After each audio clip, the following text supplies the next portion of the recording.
Hello everybody and welcome to this video. It's the second of two parts looking at Henry VIII's foreign policy and succession. In this video I'm going to concentrate on 1530 to 1547. If you've missed the first part, if you go into my Tudor playlist, you should be able to find that goes from the beginning of Henry's reign up until the fall of Wolsey in 1529. Now, Henry goes into the 1530s in a slightly precarious position. The Peace of Cambrai between France and the Holy Roman Empire had placed the Pope under Charles V's control very firmly, and with Henry trying to get his divorce, it's looking like England is in a rather difficult situation.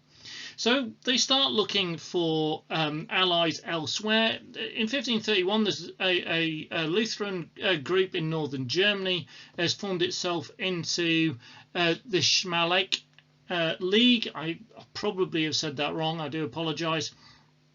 They appeared to be a possible Protestant ally. They were semi-autonomous from Charles, but nothing really formally was agreed. There was a degree of mistrust between the two, because although Henry was looking to split from Rome, he wasn't really a Lutheran. In 1532, there was an alliance made with France, and this helped improve Henry's position and guard against the threat of Charles V with the ongoing problems with trying to get himself out of the marriage to Catherine. Charles really was the major threat. It never felt completely secure, this alliance. Henry is not a natural ally of France, and France is not a natural ally of England. And it fell apart of Francis the First, the French king, sort of marriage alliance with the Pope. That sounds odder than it really is. What he wanted to do was he wanted to marry his son, also called Henry, to the Pope's niece, Catherine de Medici. So with Francis trying to get on board with the Pope, this is really putting Henry in an awkward position again.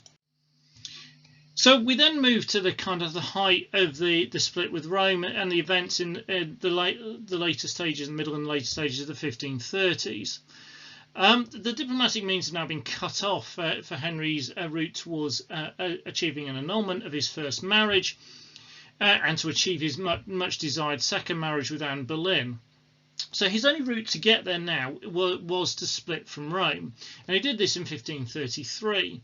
Now this puts England, in terms of foreign policy, at a position of great risk and leaves it very, very isolated facing the Catholic powers of Europe.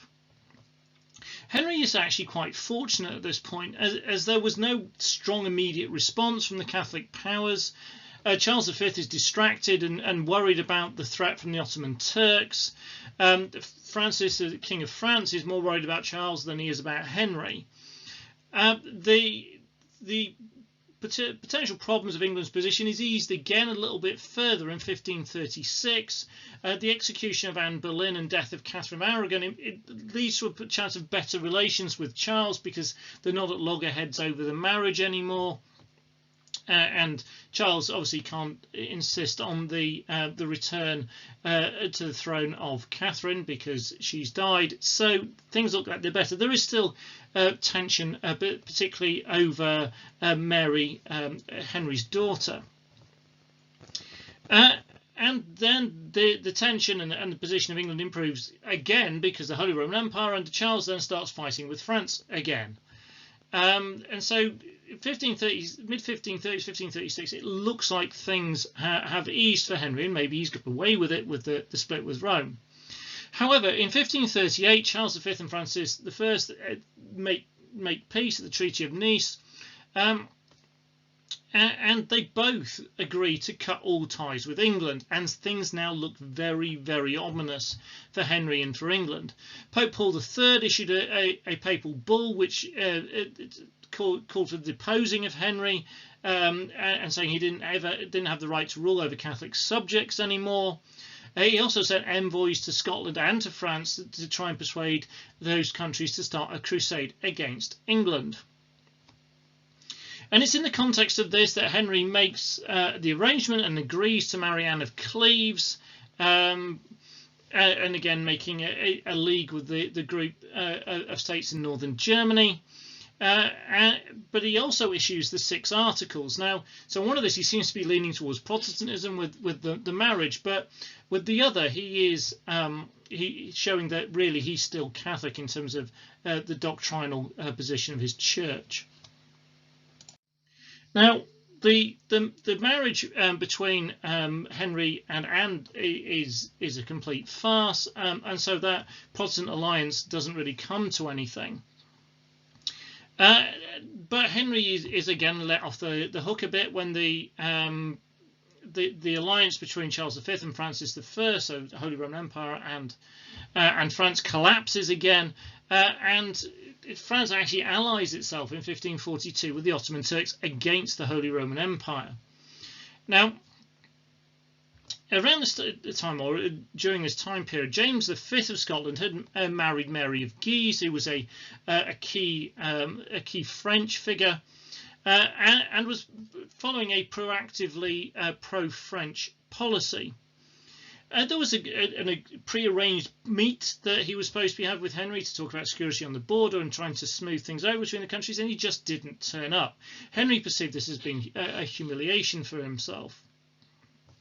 So Henry is angry, and he don't really want to deal with an angry Henry VIII. So he sends English forces under the Duke of Norfolk to attack Scotland, and they win some quite significant battles, and they take 1,000 Scottish prisoners. At the key battle, James V was absent because he had a fever, and a week later he died, and therefore his throne passes to his infant daughter, who we will know later in the course as Mary, Queen of Scots. So she takes the throne as an infant.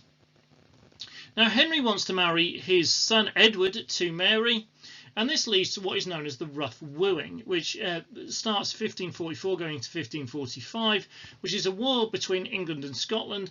In charge of the English troops is Edward Seymour, who at the time is the Earl of Hertford, who then goes on to become the Duke of Somerset. So Edward Seymour is the future King Edward's uncle. He's the older brother of Jane Seymour. And his troops raid the border region. They randomly burn down buildings and kill Scots kind of indiscriminately. It's not a very effective wooing, because essentially it is a public relations nightmare with Scotland, who are seeing the worst of the English. Now, Henry then entered an alliance with Charles V and committed himself to invading France. He was determined to have military glory, and he decided to lead the army himself, much against all the advice of his advisors and his council. I mean, one of the things this really does is it's going to force Scotland and France together as well, and we eventually we'll see Mary, Queen of Scots, marrying the Dauphin, the heir to the French throne. In 1544, Henry landed in Calais. He manages to capture Boulogne. He unsuccessfully lays siege to Montreal. He was supposed to march on Paris. That was the plan. He never actually does. It was a slightly over-ambitious plan. Charles then makes a separate peace with France. As you can see, the toing and froing between France kind of makes English foreign policy rather difficult, because they're trying to find a position where they can go with one as protection against the other, but occasionally they're at war and occasionally they're at peace with each other. So at this point, now it's not putting him in a position where he's also fighting Charles. Francis I, King of France, sends troops to Scotland to support the war against England. The English are defeated at the Battle of Ancram Moor. The French send a fleet against the English, so they're attacking the southern coast. They actually land on the Isle of Wight, and there's a naval engagement where the Mary Rose, the flagship, the great pride of Henry VIII, is sunk in the Solent near Portsmouth, and this is a really humiliating setback for Henry and England.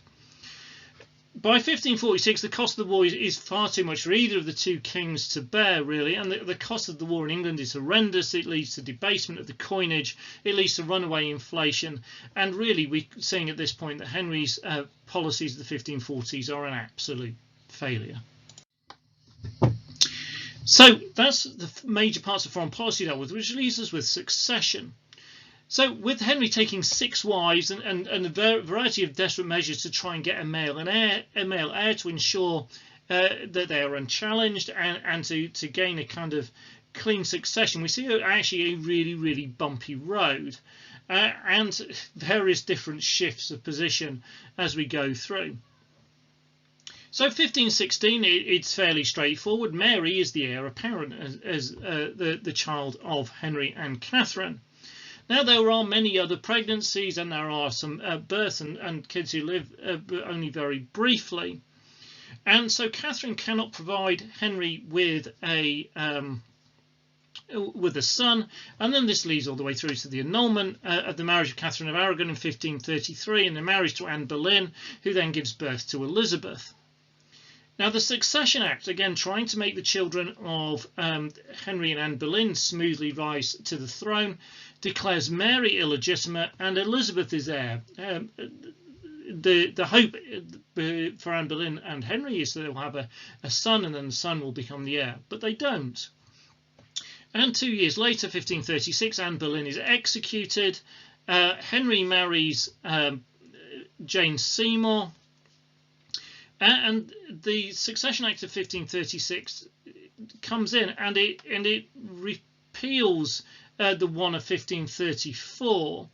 Elizabeth joins Mary as being viewed as illegitimate, and at this point Henry has no heir, but the Succession Act gives him the right essentially to pick one, and set out in his will who that would be. A year later, all prayers seem to be answered, and Edward is born and becomes heir. And one of the things up until this point, which is maybe part of a surprise, particularly for Mary, is that Mary's never been married off. And part of the reason for that is because Henry wants to have a smooth line of succession for his son, and he's finally got a living son in 1537. Now, a period of time goes on, and neither Elizabeth or Mary get married off because there's a worry that it's going to cause potential rivals for the throne. And then we see the 1544 Succession Act, and that repeals the 1536 Act. Mary and Elizabeth are now both restored to the line of succession. Henry maintains this power to determine who will succeed him in his will. And then this is consolidated in 1546, and Henry's will sets out the line of succession, which will go Edward and Edward's children, though obviously Edward never has children. If Edward doesn't have children, then it goes to Mary, and then Mary's children, but Mary never has children. So it then goes to Elizabeth and Elizabeth's children, but Elizabeth never has children. And then if none of Henry's children, Edward, Mary, or Elizabeth, survive, then it goes to the heirs of his sister Mary, and that would take you down the line that leads to Lady Jane Grey, who is famously the 9 Days Queen following Edward's death. So succession is really quite a complicated ride, particularly for Mary and Elizabeth, who ultimately both become queen, but at various points are kicked out of the line of succession and then brought back into it, whose marriage prospects are affected by Henry's view of trying to maintain a clear line of succession through to his son. Edward will take the throne as a young boy, he'll be aged 9, and will never actually survive, won't survive into adulthood. Right, I really hope that's been helpful. Please, if it has been, like the video. If you haven't done already, please subscribe to the channel. There's plenty of Tudor videos in there, and I'm going to continue building a catalogue of those going through the whole of the Tudor period. And there's a whole range of videos on other aspects of history and also on A-level politics. So again, hopefully lots of useful stuff for you. Please support the channel by subscribing, and I hope you'll tune in to another one of my videos soon. Thank you very much for watching.